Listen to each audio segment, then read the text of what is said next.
புதுசா நம்ம சேனல் பார்க்குறதா தயவுசெய்து சப்ஸ்கிரைப் பண்ணிடுங்க. அதே மாரி ஒரு லைக்கு, கீழ ஹைப்ன்னு ஒரு ஆப்ஷன் இருக்குது. அதையும் பண்ணிடுங்க. சரி வாங்க டைரக்ட்டா கதைக்குள்ளே போயிடலாம். எங்கள் வீட்டில் நாங்கள் 3 பெண் பிள்ளைகள். எனக்கு அண்ணனே, தம்பியே கிடையவே கிடையாது. குடும்ப சூழல் காரணமாக என் தந்தைக்கு எங்களை விரைவாக திருமணம் செய்து வைக்க வேண்டிய கட்டாயம் ஏற்பட்டது. எனக்கு என் அக்கா ருக்மணிக்கும் ஒரே நாளில் கல்யாணம் நடந்தது. அப்போது அக்காவுக்கு வயது 26, எனக்கு 18 தான். என் கணவர் பெயர் விஜய். அவர் ஈரோட்டில் ஒரு அச்சகத்தில் வேலை பார்த்து வந்தார். அவருக்கு ஒரு தங்கை மட்டுமே இருந்தாள். என் அப்பா தனது சொந்த நிலத்தில் ஒரு பகுதியை விட்டு சிரமப்பட்டு சேர்த்து சீர்வரிசைகளோடு எங்கள் இருவரையும் மணமகள்களாக அனுப்பினர். திருமணம் முடிந்த உடனே அக்காவை மாப்பிள்ளை வீட்டுக்கு அனுப்பி வைத்தார்கள். ஆனால் எனக்கு இன்னும் முற்றிய வயது இல்லை என்று காரணமாக காட்டி, பிள்ளை இன்னும் கொஞ்சம் வளரட்டும் என்று சொல்லி என்னை மட்டும் வீட்டிலேயே தங்க வைத்து விட்டார் எங்கள் அப்பா. விஜய்க்கு இது 2வது திருமணம் என்ற ஊரில் முணுமுணுப்பு இருந்தது.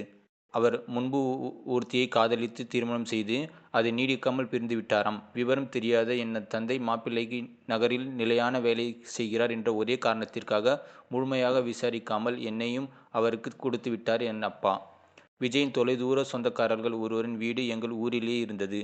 அங்கு வசிக்கும் மீனா அக்காதான் எனக்கு அடுத்த வீட்டு நண்பர். விஜய் அடிக்கடி மீனா அக்காவின் வீட்டிற்கு வருவார். அவர் வரும்போதெல்லாம் நான் வீட்டுக்குள் ஒளிந்து கொண்டே இருப்பேன்.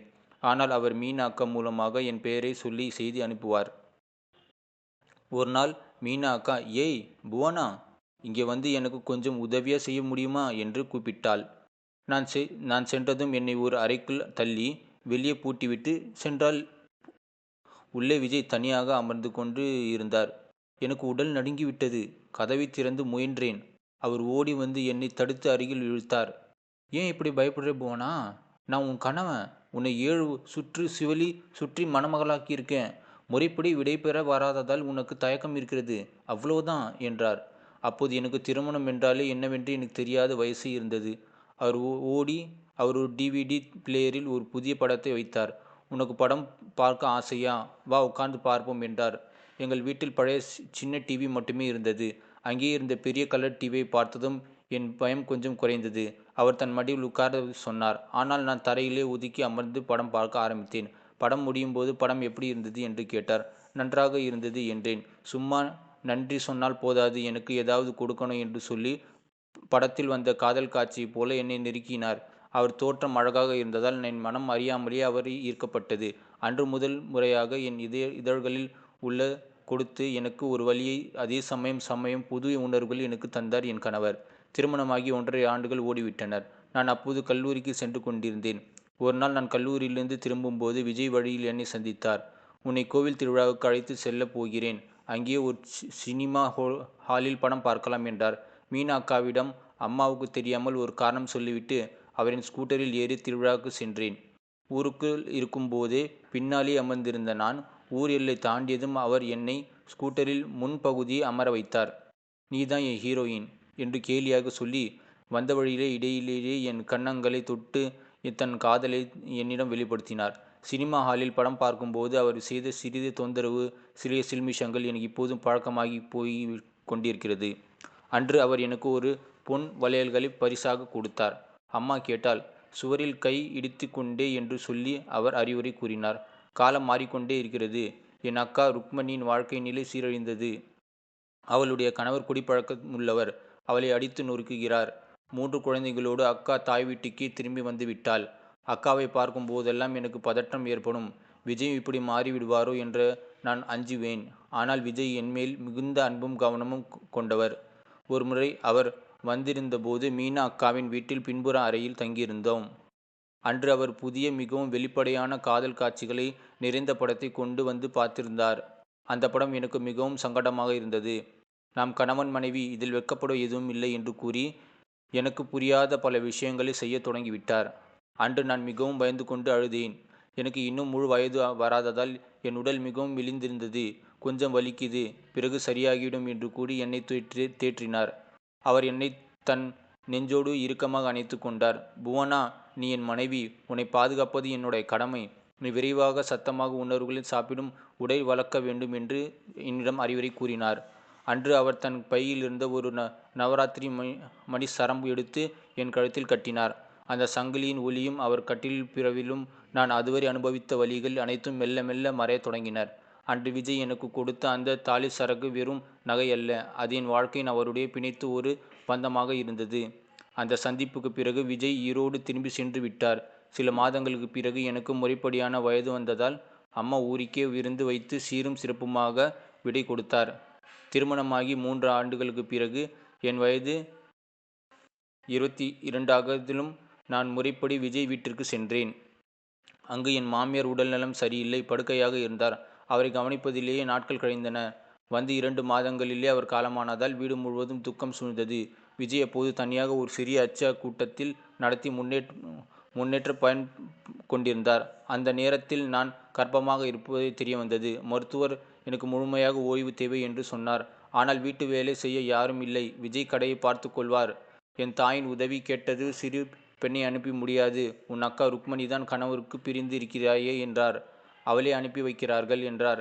ருக்மணி அக்கா எங்களுடன் வசிக்க வந்தாள். அவள் வந்த பிறகு வீட்டில் ஒழுங்கு சுறுசுறுப்பாக ஏற்பட்டது. விஜயை தன் தம்பியைப் போல கவனித்தாள். விஜயம் அவளுக்கு வேண்டிய மரியாதையை கொடுத்தார். என் தந்தையின் மறைவுக்கு பிறகு எனது 2 இளைய சகோதரிகளின் திருமணத்தையும் விஜய்தான் முன்னின்று நடத்தி முடித்தார். எனக்கு ஒரு அழகான பெண் குழந்தை பிறந்தது. விஜயின் மகிழ்ச்சிக்கு அளவே இல்லை. 1 வருடம் கழித்து என் மகளுக்கு 1.5 வயதான போது ருக்மணி அக்காவுக்கு தொடர்ந்து உடல்நலக் கோளாறு ஏற்பட்டன. வாந்தி எடுத்தாள். மழைக்காலம் என்பதால் சீதளம் என்று நினைத்தேன். ஆனால் அவளுக்கு வயிறு பெருத்து கொண்டே போனது. எனக்கு சந்தேகம் முற்றி போய் கொண்டே இருந்தது. ஒரு நாள் ருக்மணி அக்கா தன் குழந்தைகளோடு தாய் வீட்டுக்கு சென்றாள். அங்கு என் தாய்க்கு திடீர் மாரடைப்பு ஏற்பட்டு காலமானார். அந்த துக்க நிலையிலே மாமனாரும் சில மாதங்களில் மறந்துவிட்டார். இப்போது ருக்மணி அக்கா அந்த ஊரில் தனியாக இருந்தாள். 4 மாதங்கள் கழித்து ருக்மணி அக்காவுக்கு ஒரு ஆண் குழந்தை பிறந்திருந்ததாக செய்தி வந்தது. ஆனால் அந்த குழந்தை யாருடையது என்ற ஊரடங்கிய பேச்சுக்கள் கிசுகிசுக்கு நிரம்பிக் கொண்டே இருந்தது.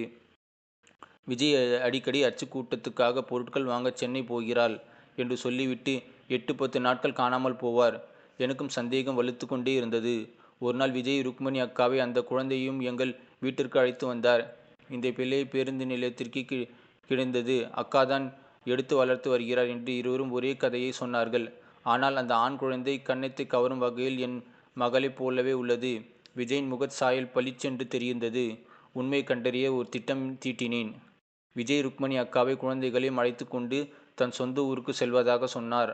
நான் வரவே இல்லை என்று சொல்லிவிட்டு அவர்கள் புறப்பட்ட சில நேரங்களிலே பின்னர் அச்சுக்கூட்டத்தில் உதவியாளர் ஒருவரின் உதவியுடன் இரகசியமாக அந்த ஊரை நோக்கி நான் பயணித்தேன்.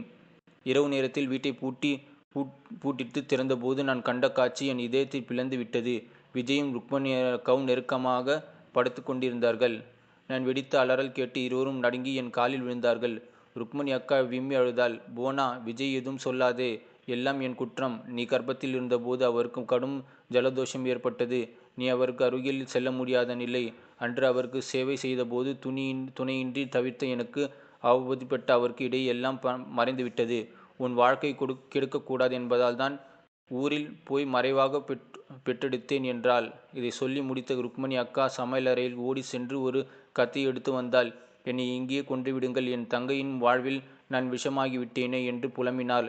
என் இதயம் குலைந்து நடுங்கியது. ஒரு புறம் என் கணவர், மறுபுறம் என் தாய் தந்தை இல்லாத நிலையில் எனக்கு தாயாக இருந்த என் அக்கா. விஜய் எங்கள் குடும்பத்தில் ஒரு காவல் தெய்வமாக திகழ்கிறார். என் தங்கையின் வாழ்க்கையோ உருவாக்கியவள்.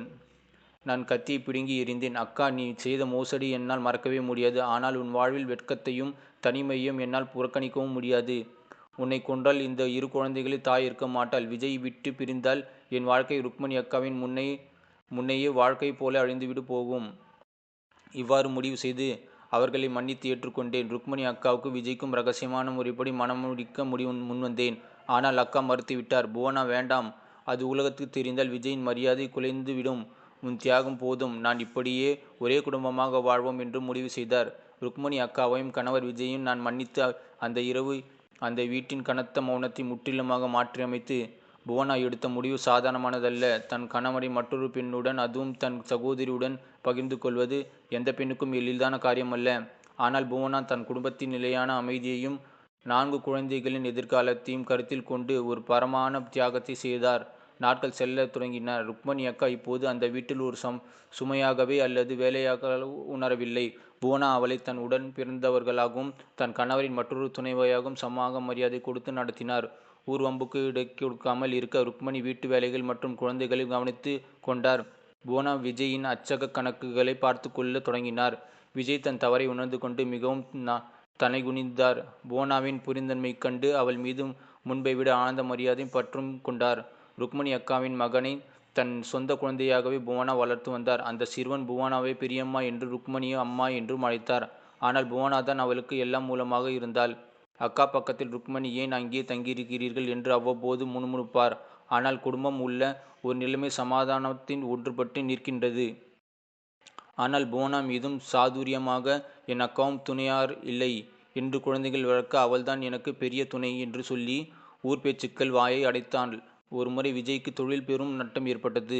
அப்போது ருக்மணி அக்கா தன்னிடம் இருந்த பழைய நகைகளை விஜய் ரகசியமாக தந்து வாங்கி கொடுத்து நகைகளை புவனாவிடம் கொடுத்தார். புவனா இவற்றில் விட்டு விஜயின் தொழிலை காப்பாற்றியது. இவை உன்னால் தான் வந்தது, உனக்கே சேரட்டும் என்றால் அந்த தருணத்தில் இரு பெண்களுக்கும் இடையே இந்த மெல்லிய பிரிவு மறைந்தது. உண்மையான அன்பு நம்பிக்கையும் வளர்ந்தது. வருடங்கள் ஓடின. குழந்தைகள் வளர்ந்து பெரியவர்களான. விஜய் வயதாகி படுக்கையில் சாய்ந்தபோது புவனாவும் ருக்மணியும் போட்டி போட்டு கொண்டு அவருக்கு சேவை செய்தார்கள். விஜய் இறுதி நாட்களில் புவனாவின் கைகளை பற்றி கொண்டு கண்ணீர் விட்டார். புவனா, அன்று நீ என்னை தண்டித்திருந்தால் நான் ஒரு குற்றவாளியாகவே சித்திருப்பேன். ஆனால் நீ என்னை தியாகியாக மன்னித்து ஒரு முழுமையான குடும்ப தலைவராக வாழ வைத்து விட்டாய் என்று கூறி உயிர் துறந்தது. விஜய் மறந்த பிறகு ருக்மணி அக்கா புவனாவிடம் கேட்டாள். புவனா, இத்தனை வருடம் உன் கணவனை என்னோடு பகிர்ந்து கொண்டாய். உன் மனதில் ஒருமுறை கூட என் மீது கோபம் வரவில்லையா என்று. புவனா மெல்ல சிரித்து கொண்டே சொன்னாள். அக்கா, கோபம் வந்திருந்தால் அன்று இரவே உன்னை வீட்டை விட்டு துரத்தியிருப்பேன். ஆனால் தனிமையில் தவிக்கும் ஒரு பெண்ணின் வேதனையும் நம் குடும்பம் சிதறிவிடக்கூடாது என்கிற பயமும் தான் என்னை ஆட்கொண்டது. இன்று நம் பிள்ளைகளை எல்லோரும் நல்ல நிலையில் இருக்கிறார்கள். அது போதும் எனக்கு. ருக்மணியும் புவனாவும் ஒருவரை ஒருவர் அணைத்து கொண்டார்கள். அந்த வீட்டில் இப்போது ரகசியங்கள் இல்லை. அமைதியாக ஒரு இனிய நிம்மதி மட்டுமே நிறைந்திருக்கிறது. வாழ்க்கையில் சில நேரங்களில் நீதியையும் விட மன்னிப்பு பெரிய மாற்றங்கள் உருவாக்கி தரும். புவனா தன் உணர்ச்சிகளை கட்டுப்படுத்தி எடுத்த அந்த முடிவு ஒரு குடும்பத்தை சிதறாமல் காப்பாற்றி இருக்கிறது.